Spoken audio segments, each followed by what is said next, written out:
Hello everyone, welcome to the Kota study tutors. हमारे daily current affair video में आपको important questions मिलेंगे जो आपको स्टेट और सेंट्रल दोनों एग्जाम्स के लिए फायदेमंद रहेंगे, जैसे एसएससी, रेलवे, बैंक, एनटीपीसी और यूपीएससी के लिए भी हेल्पफुल रहेंगे।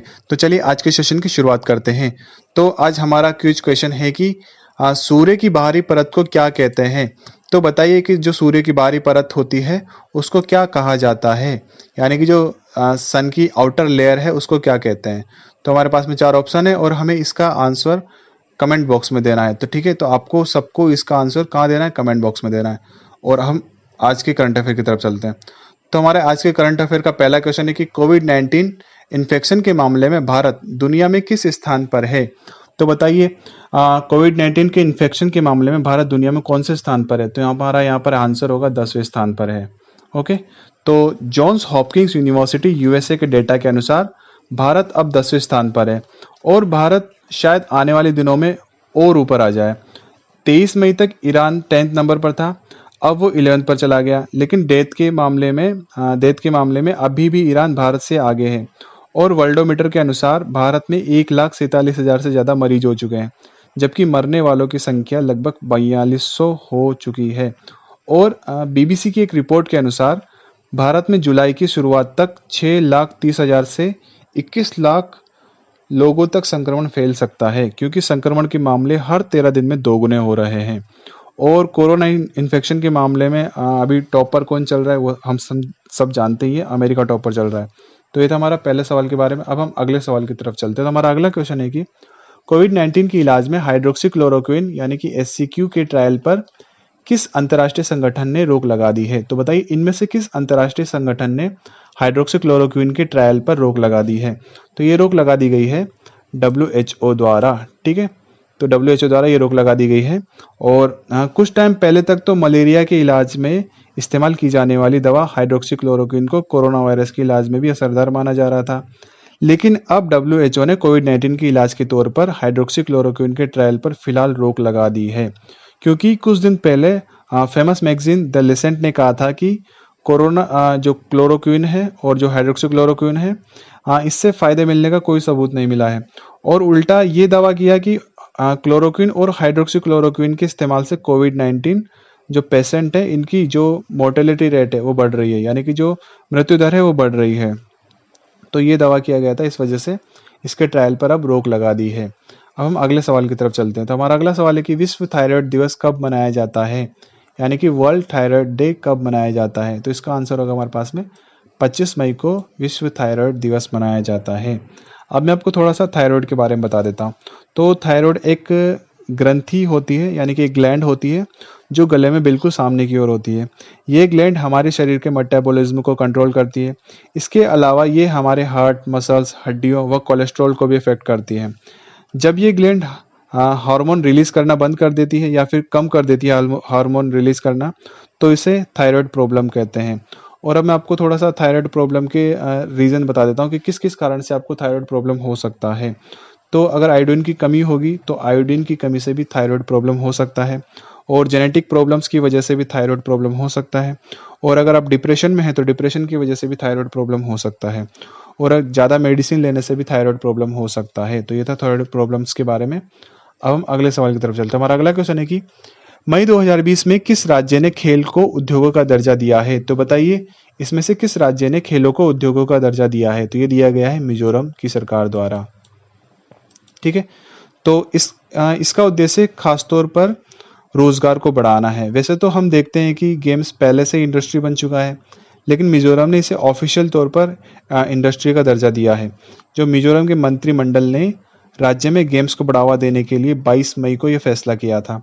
राज्य के जो खेल मंत्री है रॉबर्ट रोमाविया राइटे, उन्होंने कहा कि इससे राज्य में खेल और उससे जुड़े क्षेत्रों में विकास की शुरुआत होगी, इसलिए इन्होंने खेलों को उद्योगों का दर्जा दिया है। अब हम अगले सवाल की तरफ चलते हैं। तो हमारा अगला सवाल है कि मशहूर खिलाड़ी बलबीर सिंह सीनियर का 25 मई 2020 को निधन हो गया, वो किस खेल से संबंधित हैं। तो बताइए बलबीर सिंह सीनियर किस खेल से संबंधित थे। तो ये संबंधित थे हॉकी से। ठीक है, तो इन्होंने देश को ओलंपिक खेलों में 3 बार गोल्ड मेडल दिलवाया है। ठीक है। और कब कब इन्होंने गोल्ड मेडल दिलवाया है, तो इन्होंने 1948 में गोल्ड मेडल दिलवाया है, 1952 में दिलवाया है और 1956 में दिलवाया है। और इनको 1957 में पद्मश्री से सम्मानित भी किया गया था। और 2019 में पंजाब सरकार ने इन्हें महाराजा रणजीत सिंह अवार्ड से भी सम्मानित किया था। और 1997 में इनकी बायोग्राफी भी लिखी गई थी जिसका नाम था द गोल्डन हैट्रिक। और एक और किताब इनके ऊपर लिखी गई थी जिसका नाम था the golden yardstick in quest of hockey excellence, जो कि कब पब्लिश्ड हुई थी, जो कि पब्लिश्ड हुई थी 2008 में। तो ये था इनके बारे में। अब हम अगले सवाल की तरफ चलते हैं। तो हमारा अगला क्वेश्चन है कि किस भारतीय संगठन ने चांद की कृत्रिम मिट्टी बनाने का पेटेंट हासिल कर लिया है। तो बताइए इनमें से किस इंडियन ऑर्गेनाइजेशन ने चांद की कृत्रिम मिट्टी यानी कि जो मून की आर्टिफिशियल मिट्टी बनाने का पेटेंट हासिल कर लिया है। तो ये हासिल किया गया है ISRO यानी कि इसरो द्वारा। ओके, तो ये इसरो के लिए बहुत बड़ी उपलब्धि है। एक्चुअली अर्थ की सतह और मून की सतह में बहुत ही ज़्यादा अंतर है। इस वजह से रोवर और लैंडर की टेस्टिंग के लिए आर्टिफिशियल मिट्टी की ज़रूरत पड़ती है। और अब तक हमको आर्टिफिशियल मिट्टी अमेरिका से लाना पड़ता था और ये हमें बहुत महंगी पड़ती थी। लास्ट ईयर अमेरिका ने 1000 रुपये पर केजी मांगे थे, यानी कि 1000 रुपये पर किलो मांगे थे इस मिट्टी के लिए। और हमें रिसर्च में लगभग 60 से 70 टन मिट्टी की ज़रूरत पड़ती थी। मतलब अमेरिका इस मिट्टी के बदले भारत से करोड़ों रुपए कमाना चाहता था। तो अब इसरो ने इसे कैसे बनाया होगा इस मिट्टी को, वो मैं आपको बता देता हूँ। तो जो भूवैज्ञानिक थे उन्होंने तमिलनाडु में सेलम नाम की जगह है, उसके पास के जो गांव है उसमें एरोथोसाइट की चट्टानें देखी है। और इन एरोथोसाइट की चट्टानों से ही मून की तरह की मिट्टी बनाई जा सकती है। और इस पेटेंट की जो एप्लीकेशन है इसरो ने 5 साल पहले डाल दी थी, लेकिन अब फाइनली अब ये पेटेंट इसरो को मिला है। तो ये था इसके बारे में। अब हम अगले सवाल की तरफ चलते हैं। तो हमारा अगला क्वेश्चन है कि मई 2020 में किस बैंक ने सीनियर सिटीजन केयर FD योजना वरिष्ठ नागरिकों की देखभाल के लिए एक विशेष सावधि जमा यानी कि फिक्स्ड डिपॉजिट योजना शुरू की है। तो बताइए किस बैंक के द्वारा ये योजना शुरू की गई है। तो ये योजना शुरू की गई है HDFC बैंक के द्वारा। ठीक है, और वहाँ यहाँ पर उनका टैगलाइन भी लिखा हुआ है, वी अंडरस्टैंड योर वर्ल्ड। तो HDFC बैंक द्वारा ये योजना शुरू की गई है। तो इस योजना से वरिष्ठ नागरिकों को FD करवाने पर ज़्यादा ब्याज दर दिया जाएगा, यानी कि फिक्स्ड डिपॉजिट करवाने पर उनको ज़्यादा ब्याज दिया जाएगा इस योजना के तहत। ओके, इसमें 5 साल के टाइम पीरियड के साथ जमा करवाने पर 0.75% एक्स्ट्रा ब्याज दिया जाएगा। यानी कि अगर 5 साल के टाइम पीरियड के लिए अगर FD करवा रहे हैं तो उनको 0.75% एक्स्ट्रा ब्याज दर दिया जाएगा। इस योजना को मई 2020 से इन्वेस्टमेंट के लिए उपलब्ध कराया गया है। तो मई 2020 से सीनियर सिटीजन इस योजना का लाभ प्राप्त कर सकते हैं। तो ये था हमारे सवाल के बारे में। हमारा अगला सवाल है कि जेमी हैम्पटन ने आधिकारिक तौर पर अपनी रिटायरमेंट की घोषणा की है, वो निम्न में से किस खेल से संबंधित है। तो बताइए, यहाँ पर इनकी फोटो दी गई है जेमी हैम्पटन। तो ये किस खेल से संबंधित है। तो ये संबंधित है टेनिस से। ठीक है, तो ये अमेरिकी खिलाड़ी हैं। इन्होंने ऑफिशियली रिटायरमेंट की घोषणा की है।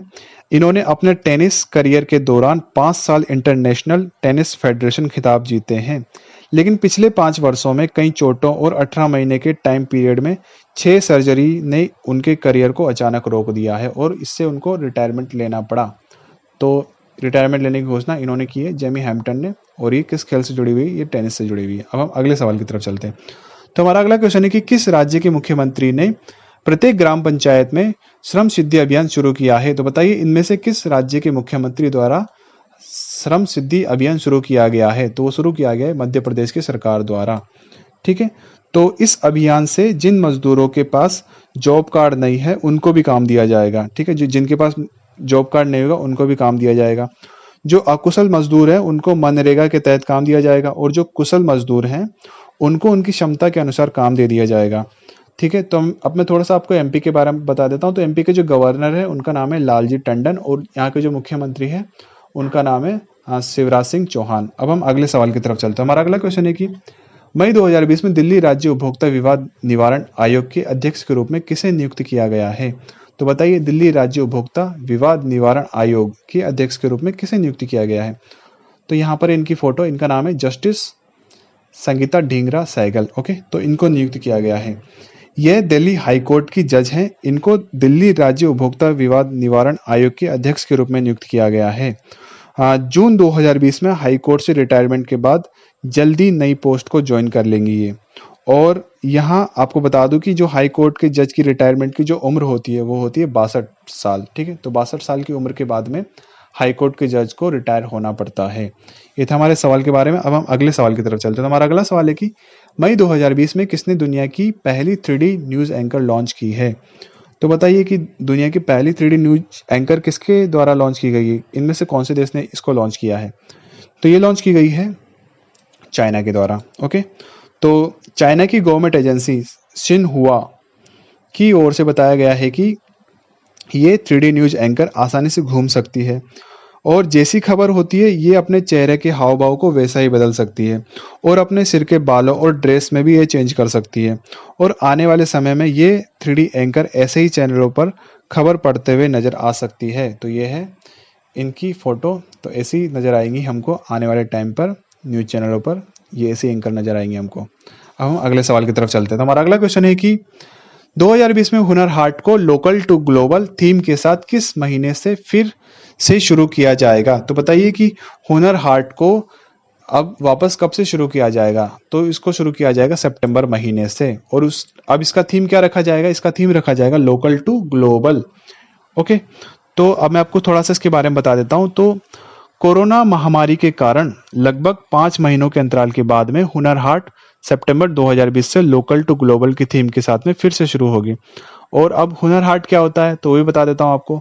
तो ये एक तरह का मेला होता है जो शिल्पकारों और कारीगरों को रोजगार के अवसर उपलब्ध करवाता है। पिछले 3 साल के दौरान हुनर हाट के जरिए लगभग 2.5 लाख शिल्पकारों और कारीगरों को रोजगार भी मिला है। और 2019 में जो हुनर हाट हुआ था उसकी थीम क्या रखी गई थी, तो उसकी थीम रखी गई थी एक भारत श्रेष्ठ भारत। क्या रखी गई थी, एक भारत श्रेष्ठ भारत। ठीक है, तो ये था हमारा इस सवाल के बारे में। अब हम अगले सवाल की तरफ चलते हैं।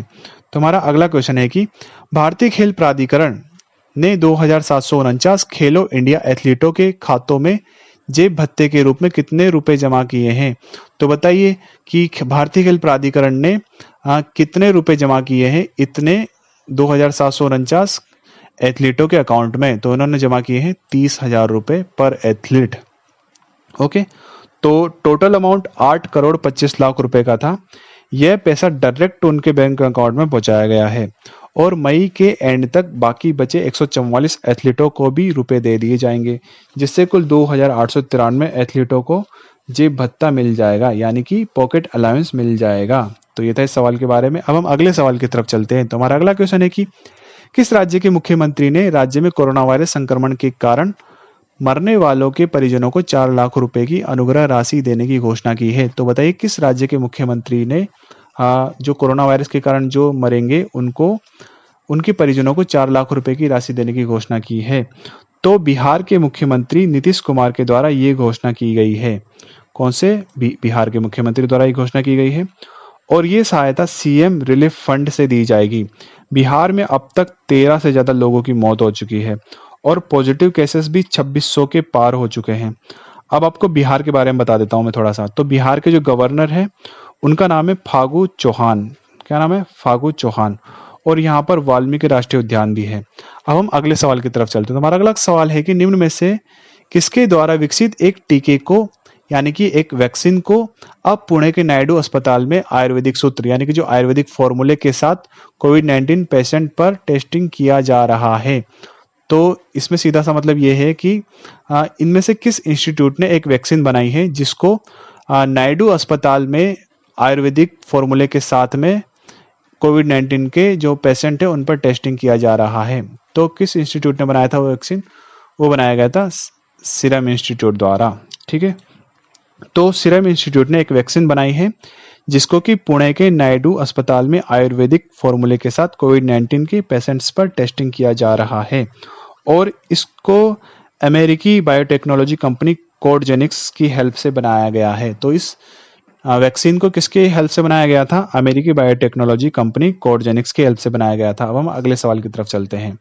तो हमारा अगला सवाल है कि मई 2020 में RITES लिमिटेड ने भारतीय railway station development corporation limited IRSDC में कितनी प्रतिशत हिस्सेदारी खरीदने के लिए एक समझौता किया है, यानी कि कितने प्रतिशत हिस्सेदारी खरीदने के लिए एक एग्रीमेंट किया है। तो RITES यानी कि rail India technical and economic service, ये एक इंजीनियरिंग कंसल्टेंसी कंपनी है, यानी कि ये एक इंजीनियरिंग कंसल्टेंसी कंपनी है। इनका स्पेशलाइजिंग फील्ड क्या है? तो इनका स्पेशलाइजिंग फील्ड है ट्रांसपोर्ट इंफ्रास्ट्रक्चर। ठीक है, तो RITES ने IRSDC यानी कि Indian railway station development corporation limited में 24% हिस्सेदारी खरीदने के लिए एक एग्रीमेंट किया है।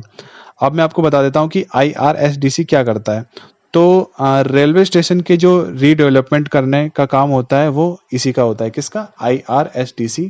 ये रेलवे स्टेशन के रीडेवलपमेंट का काम यही करता है। तो कितने प्रतिशत की हिस्सेदारी खरीदने का समझौता किया है? 24% की हिस्सेदारी खरीदने का समझौता किया है। अब हम अगले सवाल की तरफ चलते हैं। तो हमारा अगला क्वेश्चन है कि मई 2020 में अरिज अडूरिच ने रिटायरमेंट की घोषणा की है, वो निम्नलिखित में से किस खेल से जुड़े थे? तो बताइए, जो अरिज अडूरिच थे जिन्होंने रिटायरमेंट की घोषणा कर दी, वो किस खेल से जुड़े हुए थे? तो ये जुड़े हुए थे फुटबॉल से। ठीक है, तो इन्होंने फुटबॉल से रिटायरमेंट की घोषणा की है। और क्यों की है? क्योंकि डॉक्टर ने हिप रिप्लेसमेंट सर्जरी करवाने की सलाह दी थी इनको, तभी इन्होंने ये फैसला लिया। ये फ्रांस में 2016 यूरोपियन चैंपियनशिप में स्पेन के स्क्वाड मेंबर भी थे। तो ये था हमारा आज का वीडियो। अगर आपको हमारा वीडियो अच्छा लगा तो वीडियो को लाइक करें, चैनल को सब्सक्राइब करें और अपने दोस्तों में इस वीडियो को शेयर जरूर करें। So take care, bye bye, always be smart. जय हिंद, जय भारत।